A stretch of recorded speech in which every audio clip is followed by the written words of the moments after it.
자카르타 연합의 아름다운 아침입니다. 다 함께 사도신경으로 신앙 고백하겠습니다.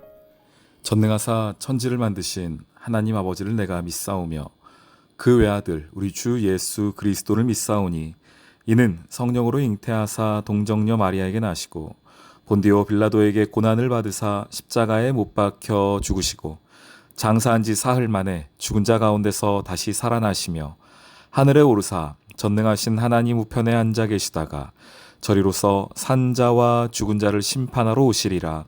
성령을 믿사오며 거룩한 공회와 성도가 서로 교통하는 것과 죄를 사하여 주시는 것과 몸이 다시 사는 것과 영원히 사는 것을 믿사옵나이다. 아멘. 수많은 무리가 함께 갈새 예수께서 돌이키사 이르시되 무릇 내게 오는 자가 자기 부모와 처자와 형제와 자매와 더욱이 자기 목숨까지 미워하지 아니하면 능히 내 제자가 되지 못하고 누구든지 자기 십자가를 지고 나를 따르지 않는 자도 능히 내 제자가 되지 못하리라. 너희 중에 누가 망대를 세우고자 할진대 자기의 가진 것이 준공하기까지에 족할는지 먼저 앉아 그 비용을 계산하지 아니하겠느냐. 그렇게 아니하여 그 기초만 쌓고 능히 이루지 못하면 보는 자가 다 비웃어 이르되 이 사람이 공사를 시작하고 능히 이루지 못하였다 하리라. 또 어떤 임금이 다른 임금과 싸우러 갈 때 먼저 앉아 1만 명으로서 저 2만 명을 거느리고 오는 자를 대적할 수 있을까 헤아리지 아니하겠느냐. 만일 못할 터이면 그가 아직 멀리 있을 때 사신을 보내어 화친을 청할지니라. 이와 같이 너희 중에 누구든지 자기의 모든 소유를 버리지 아니하면 능히 내 제자가 되지 못하리라. 소금이 좋은 것이나 소금도 만일 그 맛을 잃으면 무엇으로 짜게 하리요. 땅에도 거름에도 쓸데없어 내버리느니라. 들을 귀가 있는 자는 들을지어다.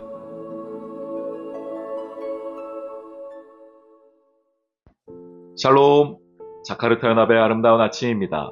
누가복음 14장 25절부터 마지막 절까지 말씀 함께 나누겠습니다. 오늘 말씀 속에서 예수님은 제자도에 관하여 말씀하고 계십니다. 참된 제자가 누구인가 라는 것이죠. 제자의 길에 관한 이야기입니다. 먼저 제자는 무리는 아닙니다.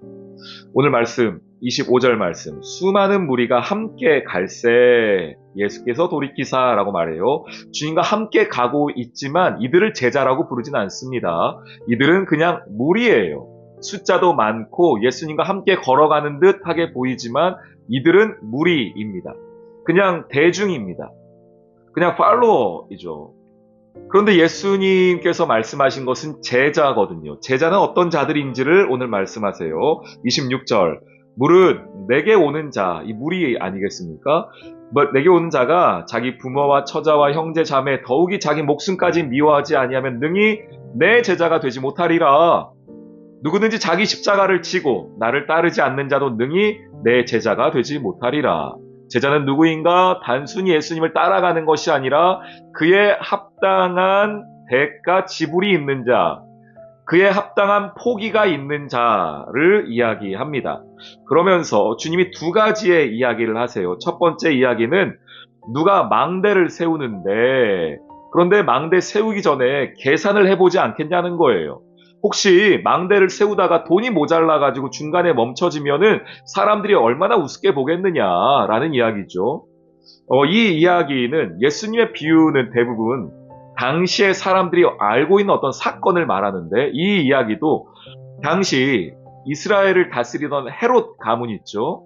헤롯 가문이 망대를 짓다가 중간에 그 망대를 다 완공하지 못하는 일이 있었습니다. 헤롯 가문이니 왕가 아니겠습니까? 그런데 그 왕가였던 헤롯 가문도 망대를 제대로 완공하지 못하여서 사람들이 뒤에서 수군수군했다는 겁니다. 비웃었다는 겁니다. 아니, 왕씩이나 되면서 이 나라를 다스린다고 말하면서 헤롯 가문인데 야 저거 하나 제대로 못했냐라고 뒤에서 사람들이 수군수군했는데 지금 그 이야기를 갖고 오신 거예요. 그러면서 잘 계산해야 된다. 시작할 때에 계산을 해보지 않겠느냐.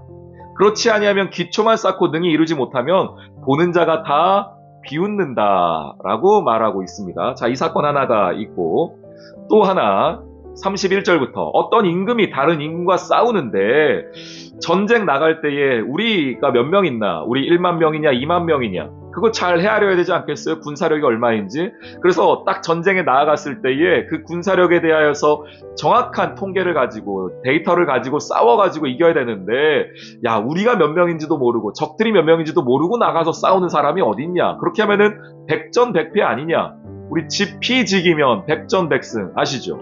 그 말씀입니다. 야, 우리가 1만 명으로서 저 2만 명을 거느리고 싸우는 자 어떻게 대적할 수 있냐. 그거 헤아려 보지 않고 나갔다가 전쟁에서 패하면 얼마나 비웃음거리냐. 이렇게 말합니다. 당시에 이것도요, 헤롯 왕가 중에 우리 성경에 나오는 이야기죠. 헤롯 안디바가 그 동생 빌립입니다. 자기의 배다른 동생 빌립의 아내를 취하는 사건이 있었죠. 세례 요한이 이것을 지적하다가 죽지 않습니까? 자, 그런데 새로운 아내를 얻고자 하면서 헤롯 안디바가 자기의 첫 번째 부인을 내쳐버립니다.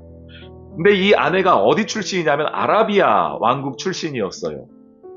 그래서 내쳐진 그 첫 번째 아내의 그 처갓집이죠. 그 아라비아 왕국에서 이 헤롯에 대하여서 전쟁을 펼칩니다. 그런데 매우 우습게도 이 전쟁에 나갔다가 헤롯이 또 져요. 그 이야기를 하고 있는 겁니다. 전쟁하기 전에 네가 마땅히 포기할 것을 포기했으면, 그러니까 두 번째 아내이죠. 세례 요한도 죽이고 빌립의 아내를 뺏어왔던 그 두 번째 아내를 네가 잘 헤아렸다면 전쟁에서 질 일도 없고 이렇게 비웃음 당할 일도 없지 않느냐라는 그 사건을 지금 말씀하시는 겁니다. 여기서 핵심은 이겁니다. 어떤 일에 나아가기 전에 그 결과에 관하여서 분명히 생각할 게 있는데 마땅히 포기할 것을 포기해라, 이 얘기입니다.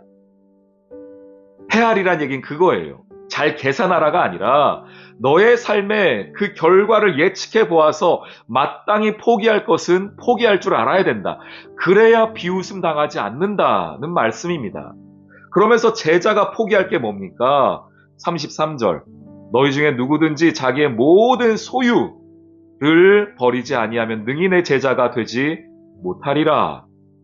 제자의 삶에 가장 우리가 포기해야 될 그 한 가지가 소유랍니다. 이 소유는 단순히 물질이 아니라 이 세상을 살아가는 힘입니다. 이 세상을 살아가는 삶의 원리이고 방식인데 그것을 포기하지 아니하면 제자의 방식을, 제자의 길을 살아갈 수 없다는 것이죠. 두 가지 모두를 취할 수 없다는 겁니다. 여러분, 제자가 되기 위해 무엇을 포기하고 계십니까? 무엇을 좀 헤아려 보셨고 계산해 보셨습니까? 우리 제자의 길을 따라간다고 말하는데 여전히 포기하지 못하고 있는 것이 있지는 않습니까? 오늘 하나님께서 우리에게 요청하십니다. 제자의 길에 들어섰다면 마땅히 포기해야 될 그것을 포기할 줄 알아야 된다. 그래야 비웃음 당하지 않는다. 그래야 승리할 수 있다. 그것이 물질이든 나의 자존심이든 혹은 내 어떤 모습이든지 간에 하나님 그것을 내려놓으라, 헤아려 보라 라고 하십니다. 오늘 기도하면서 이 아침, 주님, 내가 제자의 길에 나아가기 위해 무엇을 포기해야 될까요? 주님께 묻고 나아가는 오늘 이 하루가 되시기를 주님의 이름으로 축원합니다. 아멘. 오늘의 기도. 하나님 아버지, 제자의 길을 알려주시니 감사합니다. 주님의 십자가의 대속적 죽음으로 인해 우리가 구원과 영원한 생명을 선물로 받았음을 잊지 않게 해주세요. 그 제자의 길을 따를 때 마땅히 포기할 것을 내려놓을 줄 아는 믿음도 주세요.